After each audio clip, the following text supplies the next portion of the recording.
A rig of my own, a John Cena x Ultron fanfiction. 4:30 AM. The beeping begins. After 13 years of working in the oil fields, John wasn't even phased anymore. His life had become one routine after another. Cancel the clock, get in the shower, start his coffee, get dressed, grab some grub, then it was out the door and to the rig. From there, he would clear security, put on his safety material, and see where they needed him most. Being not only the most experienced, but also the most fit, muscular guy there, he was burning tires until his shift ended. Then it was back home to a shitty lukewarm meal, a good sob in the shower, and a few lonely hours lying in bed wondering why he couldn't find the love he required. He remembered when he was a wee boy, about the age of 6. His dad would get home from the hospital where he was head of staffing. He would sit little Johnny down and sing him the praise of a white-collar job. But John would have none of it. Even at 6, he had been drawn to those fields right on the border of Slum City where they lived. As he got older, his passion for the job only intensified, and turned into something far more severe. The thought of spending an entire day hot and sweaty, surrounded by nothing but steel and oil, it was enough to keep him up at night. He tried dating local girls, thinking maybe if he got some real human interaction it would curb his need for metal, but it was to no avail. For him, humans were too soft, too weak, unlike the rigs. The first few years on the job, life was but a dream. He started right off in his ideal position, which was floor hand, meaning his job was to set up, take down, and manipulate the pipes, as to where most men would use the help of cranes and forklifts to place the pipes on top of each other. The only equipment John needed was his swollen biceps, hewn core, and that deep animalistic rage he felt as his body would grip the unrelenting metal. Sometimes they were so thick and so heavy that even he couldn't fit them directly together, so he would just have to tap and thrust into them until they locked into place. Usually by the end of days like those there would be more slick in his pants than there was in the drill pumps. But as all good things end, by a certain point of the day, so would his shift, and John was left packing his bags for home until 4:30 the next morning, where he could be reunited with his industrial loveland. Once he left work there was nothing to lift his spirits. The only happiness he had was in those rigs. They were his life and his love and his reason for being, and the longer he gave himself to them, the harder it was to say goodbye at the end of the day, especially considering they could never say goodbye back. What he would give for a life with them, he thought, just to be able to spend eternity holding them and them somehow growing conscious and holding him back. It was impossible, not just because the legality of him courting a government-owned resource pumping facility, but also because they were inanimate things incapable of ever returning emotions or physicality. But what if they could ... he would think as he cried himself to sleep. One particularly melancholy night, as he was walking to his Chevy truck to head home, John's good friend Randy Orton stopped him halfway to invite him out with a few work buds to one of the local dives, right off the port of Slam Harbor. Originally John declined, wishing just to spend the rest of the night wallowing in his romantic withdrawals, but Randy was persistent. He knew John well, and was one of the only people that knew about his suffering. He didn't want him to hurt though, at least not alone, so he made a good point to give John the incentive of a few free drinks and a cheeky smile to help convince him otherwise, and though John still wasn't particularly thrilled for it all, he recognized the well intent of Randy's bid and didn't want to make his friend feel scorned, so he accepted the chance. Randy lit up as John said fine and slapped him on the back as he started leading him to the establishment. Upon entering the little hole in the wall bar, John's inner monologue gave out a hearty "it's not too late to turn back" once he realized the amount of sea dogs causing a ruckus inside. Now, John had no problem with sailors or out-of-towners. But he did have an issue with their foul language and lack of respect for the locals and their establishments. Randy could just smell the discomfort coming off of John, so he leaned in and reminded him that it was in fact the closest and cheapest place in all of Slam City. Not only did he want to be loyal to Randy's companionship, but he recognized the logic in that and swallowed his discomfort as he made a mad dash for the quietest and least packed area of the bar. As he and Randy hustled towards the last available booth, a group of sweaty sailors wiggled their way in. Now the only available seating was to lousy bar stools at the counter next to a large cloaked figure. Randy and John knew to waste no time waiting around and to take them as quick as possible.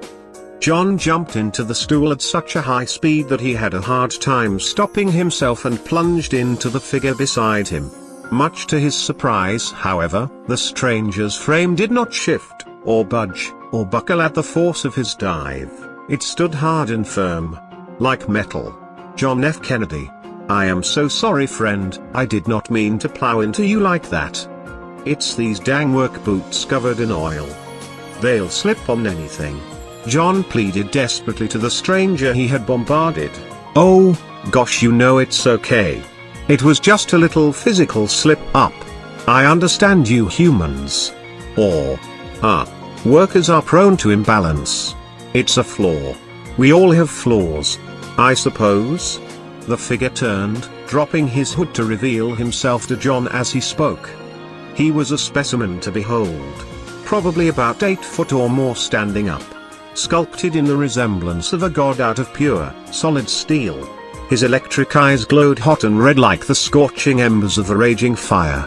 He was built, tight, and showed resemblance to an unimaginable muscularity. He was a dream. John couldn't breathe. Slowly he bumped his head harder than he thought. That was the only sense he could come to. That he cracked his skull, died instantly, and was now in heaven. This creature? The voice and thought pattern of a human, the design of a titan. But the flesh of a machine. Machine. That was it? The creature next to him must be a robot. But John had seen robots. Felt robots. This was not some simple lifeless device, controlled like a puppet at another's will. One good look into those deep ruby eyes proved that this was a man. A free-thinking, conscious, feeling man. He was just cast of metal. Cast of every single one of John's desires. Ultron as well was undergoing a bit of an epiphany.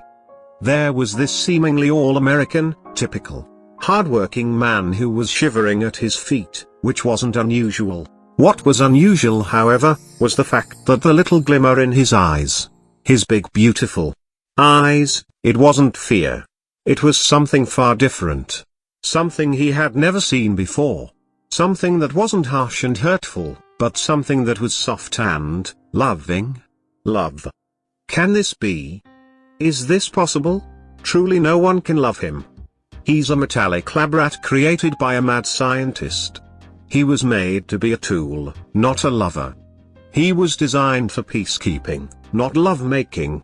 For once the ultimate source of artificial intelligence was without answers. Silently they stared into each other's eyes. Until Ultron grabbed John up into his cool arms, blasted a hole into the ceiling with his steamy laser eyes, and swooshed the both of them up and away with his rocket calf technology. Within seconds they crash-landed into John's apartment's living room. John was both breathless and clueless. H2 how?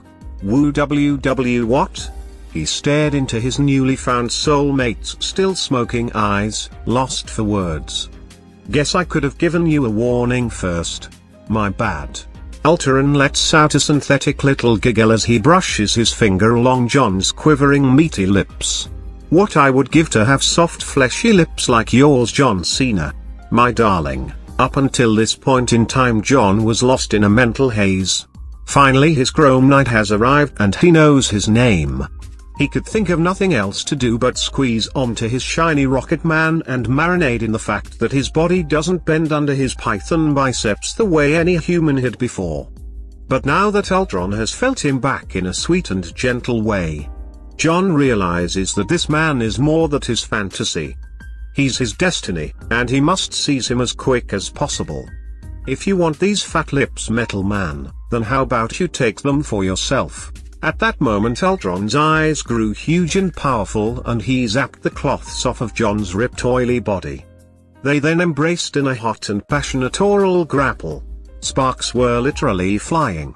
The electrocuting sensation pulsed through John's thick sweaty body and found its way to his gorging 10-inch dong that was flexing so violently that it sounded like a cattle bell being struck against Ultron's metal frame. Ultron let out a sultry chuckle and whispered likewise, as he extended his 13-inch robotic boner into the close space between them. It was smoldering hot, red, ribbed, and leaking oil at its impressive baseball-sized head. "My own little rig," John blurted out as he stared at the boner's grandeur. "Now give me some of that ooey gooey," Ultron purred as he dropped past John's knobby knees and started vacuuming away at his meat man's penis.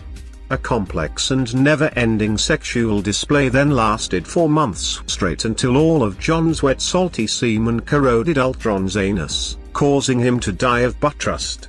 John died soon after of tetanus. R.I.P.